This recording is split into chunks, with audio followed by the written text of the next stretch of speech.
সব মন্ত্ৰী M L এ বিলাক কিনিছে নাই যদি বাগানৰ পৰিস্থিতি বেয়াই তেতিয়াহ'লে তেওঁলোকে কিয় কিনিছে কেলে কিনিছে তেওঁলোকে আচলতে চাহ বাগিচা কিহৰ কাৰণে কিনিছে আচলতে তেওঁলোকে যদি বাগানৰ অৱস্থা ইমান বেয়া চীন দেশত হৈ গ'ল প্ৰথম প্ৰডাক্ট কৰে এখন দেশ দ্বিতীয় স্থান হৈ গ'ল আৰু অন্যবিলাকক চিনি পায় গোলাঘাটত মাটিৰ পট্টাক লৈ উত্তাল প্ৰতিবাদ গোলাঘাটত চাহ শ্ৰমিকে মাটিৰ পট্টাক লৈ কৰিছে প্ৰতিবাদ গোলাঘাট জিলা উপায়ুক্তৰ কাৰ্যালয়ৰ সন্মুখত এই প্ৰতিবাদ সাব্যস্ত কৰে মুখ্যমন্ত্ৰী হিমন্ত বিশ্ব শৰ্মা মিছলীয়া আখ্যা চাহ শ্ৰমিকৰ মাটিৰ পট্টা নোপোৱালৈকে সমগ্ৰ অসমতে প্ৰতিবাদ সাব্যস্ত কৰিব বুলি হুংকাৰ দিয়ে চাহ শ্ৰমিকে প্ৰতিবাদত বাধা প্ৰদান কৰে জিলা দণ্ডাধিকাৰীগৰাকীয়ে দণ্ডাধিকাৰীৰ কেৰেপ নকৰি আগবাঢ়ি গ'ল চাহ শ্ৰমিক ভূমি অধিকাৰ সমিতিয়ে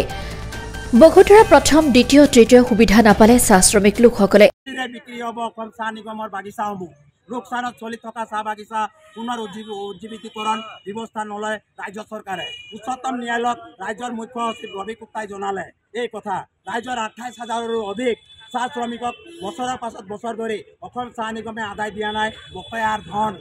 ৰাজহুৱা খণ্ডৰ চাহ বাগিচাৰ কৰ্তৃপক্ষৰ এনে ভূমিকাত ক্ষুণ্ণ হৈছে চাহ শ্ৰমিক ৰাইজ হয়নে নহয় 28,000 চাহ শ্ৰমিক আজি ক্ষুণ্ণ হৈ আছে তেওঁলোকে বকেয়া ধন দিব পাৰিছে নোৱাৰিছে এতিয়া অসম চৰকাৰে চলাব পৰা নাই তেওঁলোকে ধাৰত পোত গ'ল আৰু চাহ শ্ৰমিকক আচলতে নিপাত চোৱালে শেষ কৰিলে চাহ শ্ৰমিকক কৰিলে নাই সেইকাৰণে জোৰকে এবাৰ হাত চাপৰি দি দিয়ক আপোনালোকে আমাক আচলতে এইটো চাওক এতিয়া মেইন কথাত আহিলোঁ আদানী বোলা এজন যে মানুহ আছে আদানীকতো চিনি সেইকাৰণে এইখন চৰকাৰৰ হিমন্ত বিশ্ব শৰ্মাক মই এটা পৈদ গাই দিছিলোঁ যে নিশ্চয় তোমাক ক'ত আছা প্ৰভু আমি অতি সৰু ল'ৰা চিঞৰি মাতিলোঁ তোমাক নামাতা দূৰৰ পৰা এইজন এনেকুৱা এটা প্ৰভু তেওঁ জোনত আছে নে সৰগত আছে নে ক'ত আছে নাজানো কিন্তু চাহ শ্ৰমিকৰ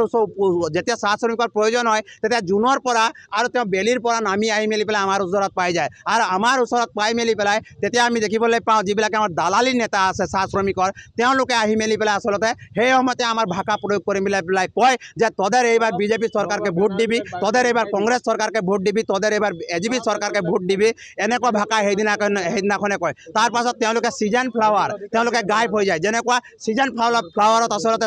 সময়ত যেতিয়া ফুল ফুলে সেই ফুল ফুলাৰ গতে এতিয়া আহিব এতিয়া পঞ্চায়ত ইলেকশ্যনত আহিব আৰু দেখিব যে বিধানসভা ইলেকশ্যনত আহিব এইবাৰ যদি আহে গৰু আচলতে কম খেদা পায় কিন্তু তেওঁলোকে তাতোতকৈ কিন্তু বেছি খেদা পাব কথাটো কিন্তু স্পষ্ট কৰি দিছে ব্যুৰো ৰিপৰ্ট AIPL লাইভ 24/7